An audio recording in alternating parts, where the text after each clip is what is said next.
This is the Earth Science lecture on rocks and the rock cycle. In this lecture, we're going to look at a concept known as the rock cycle, igneous rocks, weathering, sedimentary rocks, and metamorphic rocks.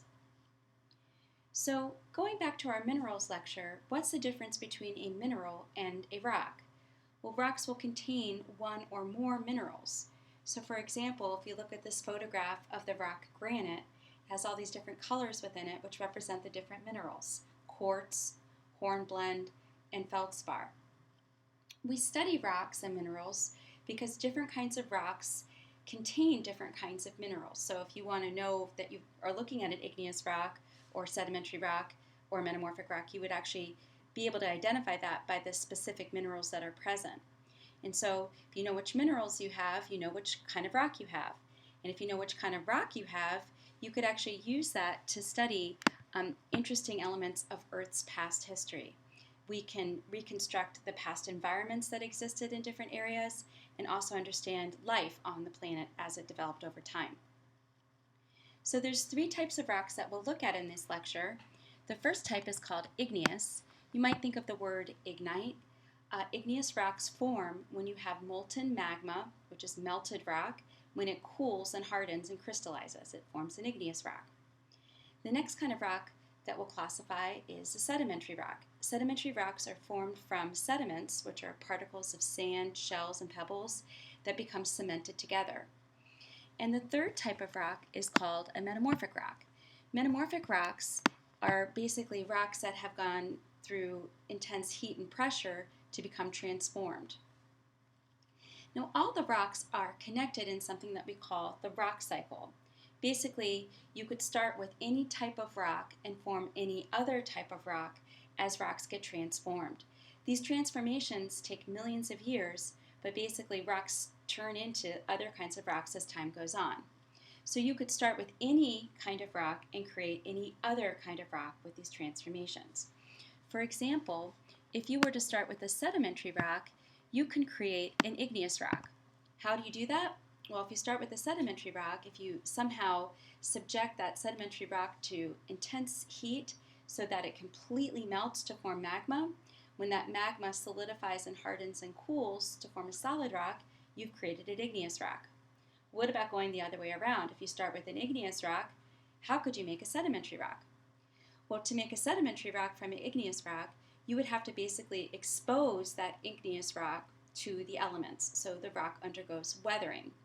Those weathered sediments can then lithify together to form the solid sedimentary rock. Well, what if you have an igneous rock? Is there a way that you could transform that to become a metamorphic rock? Well, any rock can become a metamorphic rock if it's subjected to intense heat and pressure. Likewise, what if you start with a metamorphic rock and you want to then create an igneous rock? Well, you take your metamorphic rock, you melt it completely to form magma, and when that magma cools and hardens, that will form an igneous rock. Well, what if you want to start with a metamorphic rock and create a sedimentary rock? Any rock, you can make a sedimentary rock out of it by weathering it, basically breaking it down, exposing it, and creating sediments. And those sediments stick together to form the sedimentary rock. And likewise, if you wanted to go take a sedimentary rock and transform it into a metamorphic rock, basically have to subject that sedimentary rock to intense heat and pressure.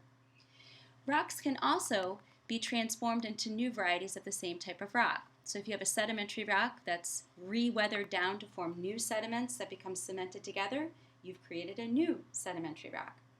If you start with an igneous rock and you want to create a new igneous rock, you basically would just take that solid igneous rock and re-melt it to create magma, and when that magma cools, you create a new igneous rock.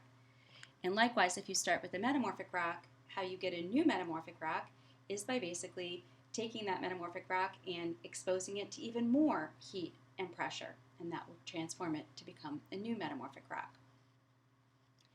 Now, I'd like to take a little bit of time in the rest of the lecture to look at the individual types of rocks, how they are classified, and so how scientists will name the different types of rocks that you see within each category.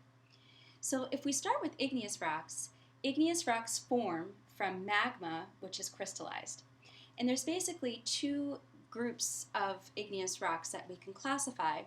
There's a first group which is called plutonic. Plutonic igneous rocks, as you can see here in this image, we have magma that's inside of Earth's layers. So if magma cools inside of the Earth, it forms plutonic igneous rocks. Alternatively, if the magma comes up to Earth's surface and exits the Earth and cools on the surface, we call it a volcanic igneous rock. So imagining this, which place do you think that magma would cool more quickly? Would it cool quicker if it was on Earth's surface or if it was inside Earth's layers? Actually, if you picked the volcanic environment, you're correct. Volcanic environments are where magma can cool almost instantly when it hits the air. So sometimes igneous rocks are referred to as being intrusive and extrusive versus being plutonic and volcanic. Intrusive is the same thing as plutonic, magma that cools inside of the Earth. Extrusive is the same as volcanic, magma that cools on Earth's surface. So you might think of the reason for calling them this way is intrusive kind of sounds like inside, and extrusive kind of sounds like exiting or cooling on the surface of the Earth.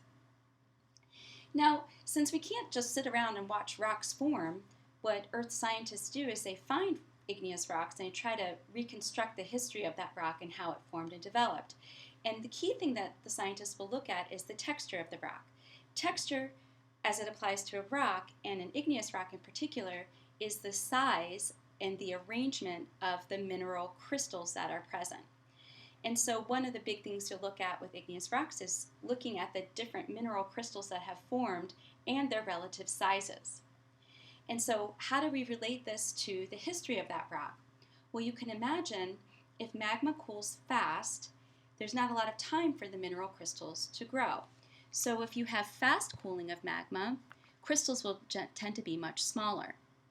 If you, in an opposite sense, have slower cooling magma, that magma is cooling over a longer period of time, and so there's more time for mineral crystals to grow, and therefore mineral crystals become larger. So going back to our plutonic and volcanic environments, fast cooling, which happens in a volcanic environment, would result in small mineral crystals developing. Slow cooling, which develops in a plutonic environment, involves larger crystals that will grow. So that's basically what you look at in the rock to give you an idea of how the rock's formed. So Earth scientists have 4 different igneous rock textures that they use to describe the size of the mineral crystals and relationships there. So the first igneous rock texture is called phaneritic. The root there, phaneros, means visible, and so in a phaneritic igneous rock you could see visible mineral crystals. Keep in mind the mineral crystals don't have to be very large, so you could just see them without any hand lens. The opposite of phaneritic is called aphanetic. If you think about the prefix a, often that's used to mean the opposite, like if you have normal, abnormal, typical, atypical. So aphanetic means that although there are mineral crystals there, they're too small to be seen without a hand lens. And I think that sometimes the mineral crystals, they kind of look like little pieces of glitter, very, very small, but if a cleavage surface reflects the light, you could see a little sparkling occurring. Now the next mineral rock texture for igneous rocks is called glassy. Glassy texture often looks just like a piece of glass, so that's pretty easy to identify. But there's a subcategory where you actually have froth that will develop in the lava that comes out, and there's millions and millions of little holes within that froth which are solidified as the rock cools, and these little holes are called vesicles. Now glassy textures, including vesicular is basically the name of the texture that involves many vesicles. Glassy texture develops when magma cools so quickly that no mineral crystals can form and develop. The last igneous rock texture is called porphyritic, and the porphyritic igneous rock texture is basically where you have a big difference within the sizes that you see within the rock. So you have much larger mineral crystals which are surrounded by a smaller matrix of mineral crystals. So let's look at some images of these different kinds of igneous rock textures, and you'll be looking at this when you do the Earth Science lab on rocks. So on the left here, I have the phaneritic texture, coarse-grained, where you could visibly see the mineral crystals. On the right, I have the aphanetic texture, the fine-grained texture. So you might see that there's little specks in the rock, which are mineral crystals, but they're just too small to be seen with the unaided eye. Keep in mind, these two rocks actually have exactly the same minerals within them. The only difference is the speed at which the magma cooled. In the phaneritic sense, slow cooling gives us nice big crystals. In the aphanetic sense, fast cooling gives us these small crystals. So if magma cools inside of the Earth, it'll look like this rock here called granite. And if magma cools outside of Earth on its surface, it forms this volcanic igneous rock called rhyolite. The glassy texture can appear just like a piece of broken glass, but also this vesicular texture can develop when you have a froth in the lava, which basically solidifies. So there's just a whole bunch of these tiny little holes within the sample. Sometimes you pick up a rock with vesicular texture and you think you actually see grains represented by all these dark spaces, but if you look more closely, you see the dark space is actually a void space and not an individual mineral crystal. So glassy texture develops when magma cools so fast that you don't have actual mineral crystals that form. Here's an image of the porphyritic texture. And so when a mineral contains something called a phenocryst, and phenocryst is shown here, a phenocryst is a larger mineral crystal within your igneous rock. And so if you see a larger mineral crystal there surrounded by crystals of smaller size, then we say the rock has porphyritic texture. So going back to these different igneous rock textures, let's go back and see if we could come up with an idea of which one of these results from slow cooling in a plutonic environment and which one forms from fast cooling in a volcanic environment. So phaneritic, because we have those large mineral crystals, develops when the magma cools slow. Aphanetic, in turn, results when the magma cools volcanically on Earth's surface. So that would be fast cooling. Now, what's the difference between aphanetic and glassy? Well, glassy is when the magma cools so fast that no mineral crystals can form. So that also has to be in a volcanic environment, but even faster. Now, to get the two different sized mineral crystals that develop to create the porphyritic texture, you could say that the cooling rate is variable, meaning that it probably started very slow and then sped up through the process, changing the different sizes of mineral crystals that form and develop over time. Now, the other thing that's used to identify igneous rocks is the composition.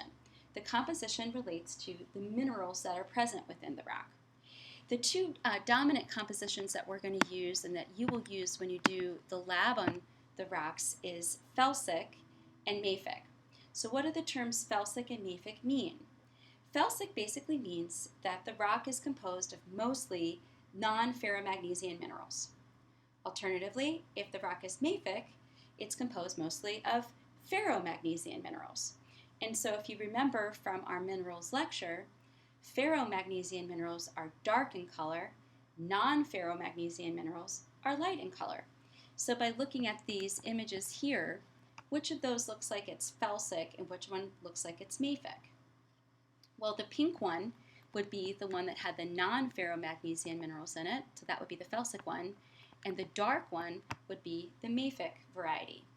Now, just so you know, there is a composition that lies between felsic and mafic, and that's called intermediate, and that's basically where you have an even mixture of light and dark minerals. And then there's also a composition which we call ultramafic, and this is an igneous rock that's composed of the really, really dark ferromagnesian minerals.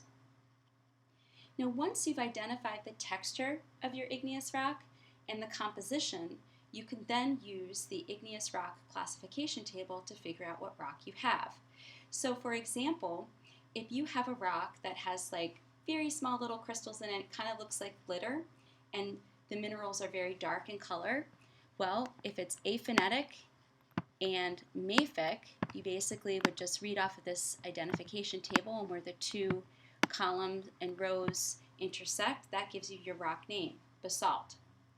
Alternatively, let's say you had the same rock composition, it's very dark, but you have visible mineral crystals in there. So if you see a very visible, not necessarily really large, but you have no problem viewing them, then you would in turn have the rock called gabbro. Now, if a rock has a porphyritic texture, we basically put the word porphyritic in the rock's name. So let's say you had a piece of gabbro, but instead of regular gabbro where all the mineral crystals were around the same size, you had some much larger than others, you would name that rock porphyritic gabbro. Now, the rocks that have the glassy texture, there's two big varieties. We have the one which looks glassy and shiny, which we call obsidian. And then we have the frothy ones that have the vesicular texture. The light-colored one is referred to as pumice. There's also a dark one that you will see in your lab, which has the name scoria. So if you have a igneous rock that's dark in color and vesicular texture, we give it that name, scoria. In this animation, we can illustrate how magma can form the different igneous rock structures. Magma can cool inside of the earth and can also come up to Earth's surface and cool there. So if you have a large body of magma that cools down inside of the earth, it forms a large structure which we call a batholith. Sometimes when the magma comes up in a vertical sense, it can form a feature that's called a dike. Magma can also spread out in a lateral sense between layers and form a feature that's called a sill. These things can be exposed when you have erosion occurring, and that large magma chamber, if it's ever exposed at the surface because all the layers above it have been eroded away, that forms a feature that's called a batholith. So here's a slide that shows the different names of the igneous rock structures, these intrusive igneous rock features that result from plutonism. There's the batholith, which basically forms when a large magma chamber cools very slowly inside of the earth.